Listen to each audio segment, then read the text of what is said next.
अस्सलाम वालेकुम। आज हम अपना लेक्चर नंबर 27 स्टार्ट करेंगे। लेक्चर नंबर 26 के अंदर हम लोगों ने प्रोजेक्टाइल मोशन को स्टार्ट किया था और उसमें हम लोगों ने डिफ़ाइन किया था प्रोजेक्टाइल मोशन को कि हमारे पास प्रोजेक्टाइल मोशन एक 2D मोशन यानी कि 2 डायमेंशनल मोशन होती है, जिसमें हमारे पास चीज़ दोनों तरफ या 2 डायमेंशन में ट्रैवल कर रही होती है। वो नीचे भी आ रही होती है, फॉर एग्ज़ाम्पल अगर इस केस की बात करें, और आगे भी मूव कर रही होती है। तो जब भी इस तरह की 2 dimensional motion under the action of gravity होगी, यानी कि ग्रेविटी के अंडर हो रही है या ग्रेविटी की वजह से हो रही है, तो ऐसी 2 डायमेंशनल मोशन को हम प्रोजेक्टाइल मोशन कहते हैं। So it is a 2 dimensional motion due to gravity या फिर under the action of gravity. हम लोगों ने एक सिंपल केस देखा था और एक हम लोगों ने पैराबोलिक ट्रेजेक्ट्री वाला केस देखा था। और सिंपल केस के अंदर हम लोगों ने 2 चीज़ें निकाली थी, एक निकाला था y और एक निकाला था x। ये दोनों डिस्टेंस थे, वर्टिकल डिस्टेंस, हॉरिजॉन्टल डिस्टेंस, और उन दोनों की इक्वेशन हम लोगों ने लिखी थी।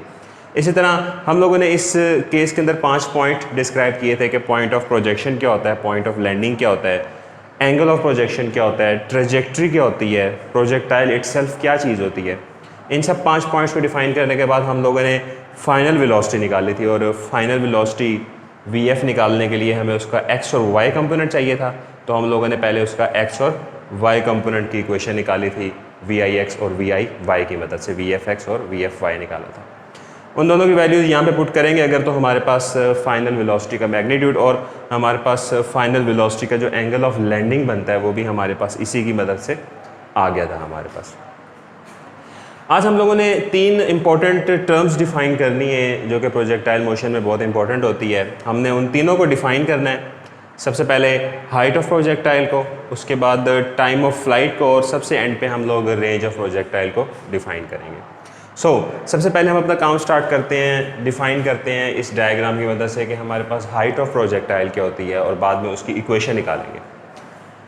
अगर हम इस पैराबोलिक केस के अंदर देखें तो हमारे पास जो h या फिर हाइट ऑफ प्रोजेक्टाइल है, ये हमारे पास एक मैक्सिमम वर्टिकल डिस्टेंस है जहाँ तक प्रोजेक्टाइल मैक्सिमम ऊपर की तरफ जा सकता है।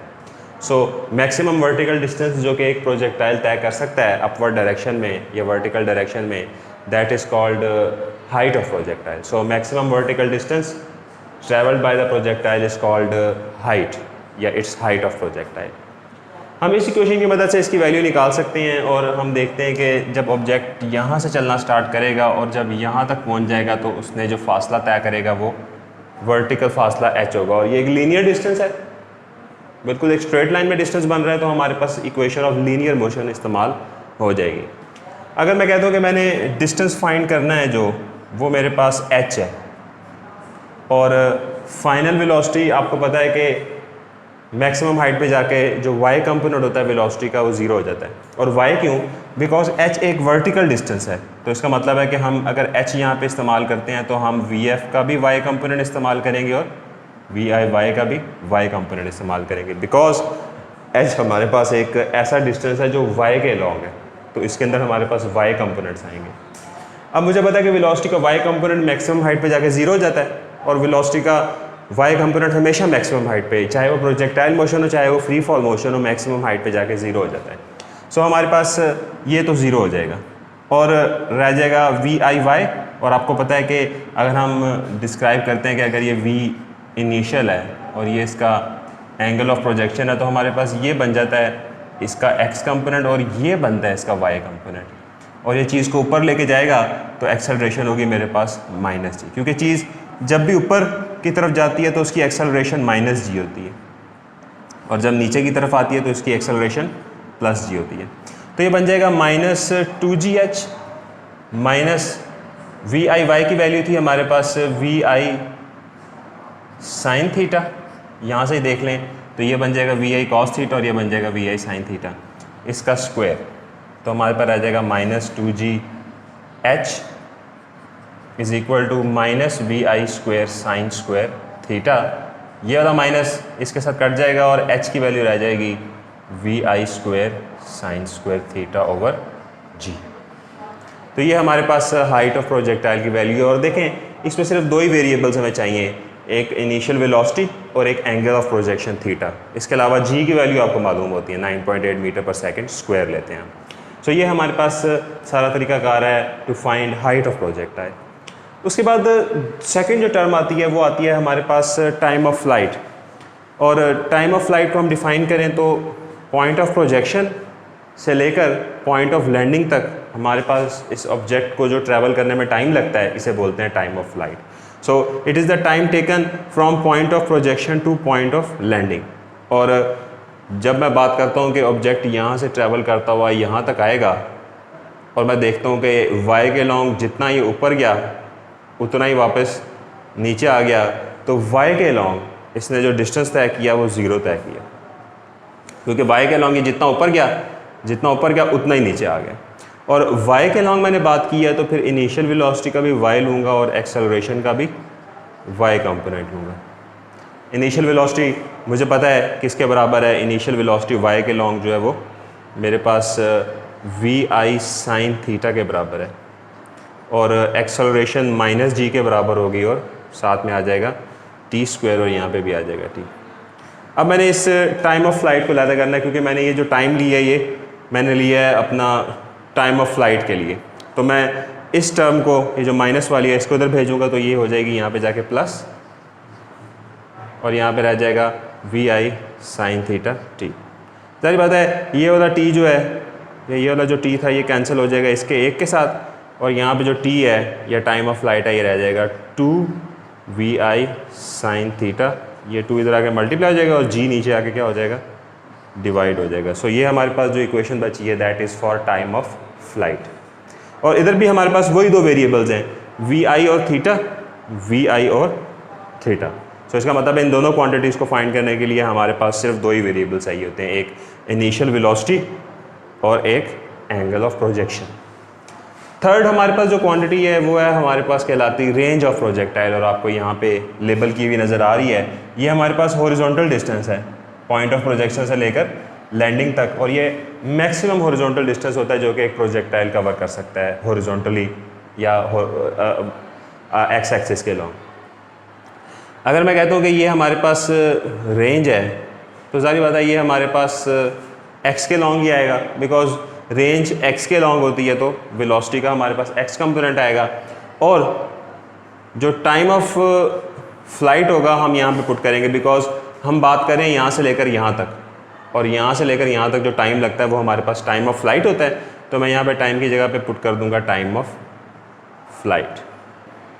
और हमें पता है कि वी आई एक्स जो है वो v i cos of theta के बराबर है और जब ये मल्टीप्लाई होगा इससे तो हमारे पास आ जाएगा 2 v i sine theta divided by g. ये 2 आ जाएगा इधर v i into v i square sine theta into cos theta sine theta into cos theta divided by g. अब इस 2 को हम इधर लिख देते हैं और वी आई स्क्वायर को हम इधर लिख देते हैं और ट्रिग्नोमेट्री के अंदर हम लोग जब देखते हैं तो ये जो टर्म है 2 साइन थीटा कॉस थीटा ये हमारे पास बराबर होती है साइन 2 थीटा के। डबल एंगल फार्मूला है हमारे पास जो कि हमारे पास इस चीज़ के बराबर है, तो हम इसकी जगह पे साइन 2 थीटा पुट कर देते हैं और हमारे पास रह जाएगा v i square sine 2 theta divided by g. So ये हमारे पास बन जाएगी हमारी रेंज। और अगेन हमें इधर भी सिर्फ वही दो वेरिएबल चाहिए वी आई इनिशियल वेलोसिटी और साथ में थीटा, तो वी आई थीटा और वी आई थीटा हमें तीनों में मालूम हो तो हम हाइट भी फाइंड कर सकते हैं प्रोजेक्टाइल की कि वो मैक्सिमम कितना ऊपर तक जाएगा, टाइम ऑफ फ्लाइट भी फाइंड कर सकते हैं कि इसको इनिशियल से लेकर फाइनल पॉइंट तक आने में कितना टाइम लगेगा, और रेंज भी फाइंड कर सकते हैं कि इसको इनिशियल और फाइनल के दरम्यान में ये कितना हॉरिजॉन्टल डिस्टेंस तय करेगा। और अगर मैंने रेंज मैक्सिमम रखनी है तो उसके लिए मुझे साइन 2 थीटा जो टर्म आ रही है इसको मैक्सिमम रखना पड़ेगा, और साइन हो या कॉज हो इन दोनों की मैक्सिमम वैल्यू 1 होती है, और 2 थीटा बन जाएगा हमारे पास साइन इनवर्स ऑफ 1, साइन इधर आके साइन इनवर्स बन जाएगा, और साइन इनवर्स ऑफ 1 90 डिग्री के बराबर होता है, तो 2 थीटा बराबर हो जाएगा 90 डिग्री और थीटा बराबर हो जाएगा 45 डिग्री, 2 डी जाके डिवाइड हो जाएगा। सो हमारे पास रेंज मैक्सिमम तब होगी जब मेरे पास साइन 2 थीटा की मैक्सिमम वैल्यू पुट करूँगा और साइन की मैक्सिमम वैल्यू 1 होती है, और वो कब होगी जब थीटा मेरे पास 45 डिग्री होगा। सो जब भी एंगल ऑफ प्रोजेक्शन यानी कि इस एंगल ऑफ प्रोजेक्शन को 45 डिग्री रखोगे तो हमारे पास जो रेंज है वो मैक्सिमम मिलेगी हमारे पास। ठीक हो गया। वी आई और जी के चेंज होने से भी चेंज होती है, लेकिन अगर सिर्फ साइन थीटा का इफेक्ट देखें तो एंगल ऑफ प्रोजेक्शन 45, अगर 45 से कम करोगे एंगल तो रेंज कम हो जाएगी, और अगर 45 से इंक्रीज़ करोगे एंगल तो तब भी रेंज क्या होगी, वो कम हो जाएगी हमारे पास. So this is the solution for all the 3 terms, range of projectile, time of flight and height of projectile. So हमारे पास आज 3 हम लोगों ने पढ़ लिए. इसके बाद हमारे पास इसकी एप्लीकेशन है, और एप्लीकेशन के अंदर हम लोग देखते हैं एप्लीकेशन इस चीज़ की बैलिस्टिक मिसाइल्स में.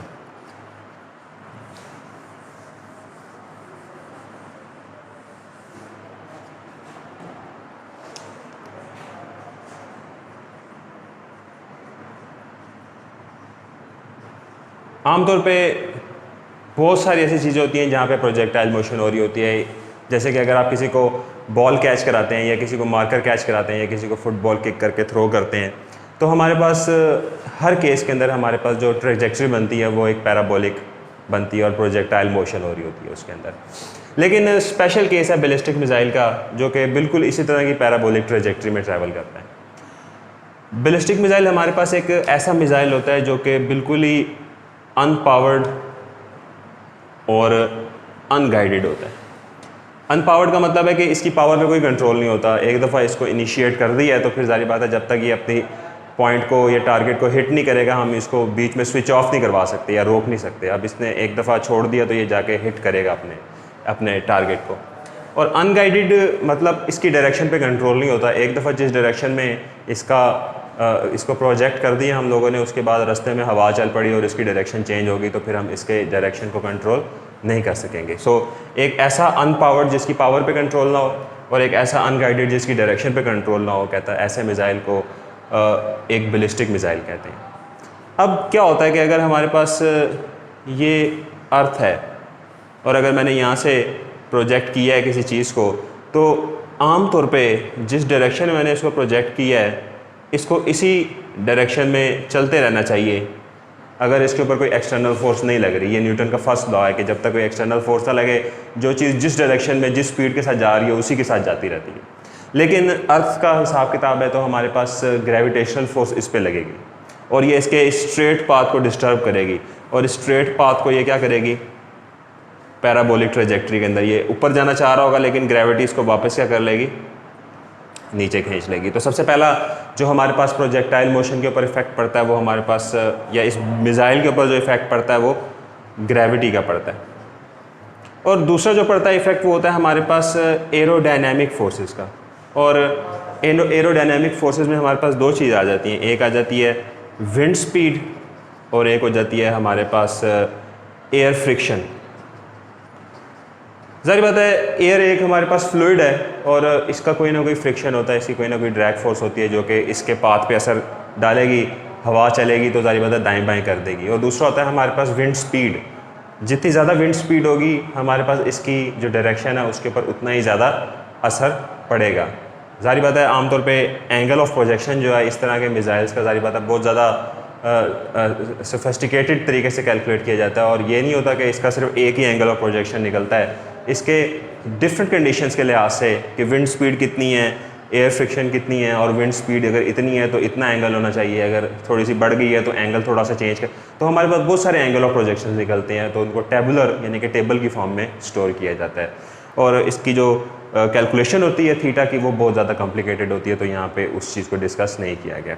लेकिन 2 फैक्टर होते हैं, एक होता है विंड स्पीड और एक होता है, और ये दोनों इस चीज़ के ऊपर असर डाल रहे होते हैं. प्लस तीसरा हमारे पास ग्रेविटी आ जाता है. सो हमारे पास इतनी ज़्यादा कॉम्प्लिकेशंस की वजह से और इतनी ज़्यादा नॉन एक्यूरेसी की वजह से इसको आमतौर पे शॉर्ट रेंज के लिए इस्तेमाल किया जाता है. जब बहुत ही करीब किसी चीज़ को टारगेट बनाना हो तो फिर हम क्या कर सकते हैं, बैलिस्टिक मिसाइल को यूज़ कर सकते हैं, क्योंकि जितना कम ट्रैवल करेगा उतने ही इन सब चीज़ों का असर उस पर उतना ही कम पड़ेगा और हमारा निशाना कम से कम ख़राब होगा. जब भी हम लोगों ने लॉन्ग रेंज के लिए, शॉर्ट रेंज के लिए तो चलो ये हो गया ना, जब भी हम लोगों ने लॉन्ग रेंज के लिए यूज़ करना है मिसाइल तो हमने फिर बैलिस्टिक यूज़ नहीं करना, फिर हम लोगों ने remote controlled guided missile use करना है. और रिमोट कंट्रोल गाइडेड मिसाइल बिल्कुल बैलिस्टिक का ऑपोजिट होता है. ये अनपावर्ड था, ये पावर्ड होता है. ये अनगाइडेड था, ये हमारे पास रिमोट कंट्रोल गाइडेड होता है. जब भी हम इसको रिलीज़ करते हैं तो इसको किसी भी इंस्टेंट के ऊपर इसको ऑफ़ करवा सकते हैं, इसकी पावर पे पूरा कंट्रोल होता है। और अगर हम जिस वक्त चाहें इसकी डायरेक्शन को चेंज कर सकते हैं कि अगर रास्ते में कहीं हवा चल पड़ी और विंड स्पीड का असर पड़ा है और उस मिज़ाइल का जो टारगेट है वो चेंज हो गया थोड़ा सा, तो हम क्या कर सकते हैं, रिमोट कंट्रोल की मदद से दोबारा उसको वापस उसकी असल ट्रेजेक्ट्री के ऊपर लेके आ सकते हैं। सो शॉर्ट रेंज के लिए बैलिस्टिक मिसाइल और लॉन्ग रेंज के लिए रिमोट कंट्रोल्ड गाइडेड मिसाइल, ये हमारे पास अनपावर्ड होता है, अनगाइडेड होता है, ये हमारे पास पावर्ड होता है और गाइडेड होता है। इसको हम शॉर्ट रेंज के लिए इस्तेमाल करते हैं, इसको हम ज़्यादा लॉन्ग रेंज के लिए इस्तेमाल करते हैं। इसी तरह जो इसकी ट्रेजेक्ट्री है, इसके ऊपर हमारे पास कौन सी दो चीज़ें असर डालती हैं, ग्रेविटी और एरोडायनामिक फोर्सेस। एरोडायनामिक फोर्सेस कौन बनाता है, एक विंड स्पीड और एक एयर का फ्रिक्शन, जिन्होंने अगर हम अर्थ की बात करते हैं तो इन्होंने यहाँ पे मौजूद होना ही है, इनका असर पड़ना ही है, और हम इनकी जो करैक्टरिस्टिक्स हैं इनको हम कंसिडरेशन के अंदर लाए बगैर अपनी जो थीटा या एंगल ऑफ प्रोजेक्शन है इसको कैलकुलेट नहीं कर सकते। कॉम्प्लिकेटेड एंगल होता है, टेबुलर फॉर्म में स्टोर होता है, और हमारे पास जो है इसकी जो वैल्यूज़ हैं वो एक के बजाय काफ़ी ज़्यादा आती हैं। सो आप लोग थ्योरेटिकल क्वेश्चन है बैलिस्टिक मिसाइल की एप्लीकेशंस और एप्लीकेशन जो प्रोजेक्टाइल मोशन की है बैलिस्टिक में, हम लोगों ने इसको स्टडी करना है। और साथ में ये जो रेंज टाइम और हमारे पास हाइट थी, आपने इसको भी एक दफ़ा अच्छी तरह पढ़ना है। लॉन्ग क्वेश्चन के लिए ये इंपॉर्टेंट है। आपका कोई भी क्वेश्चन हो इसको समझने के लिए तो आप लोग ज़रूर पूछिएगा ताकि हम फीडबैक दे सकेंगे आपको। Thank you.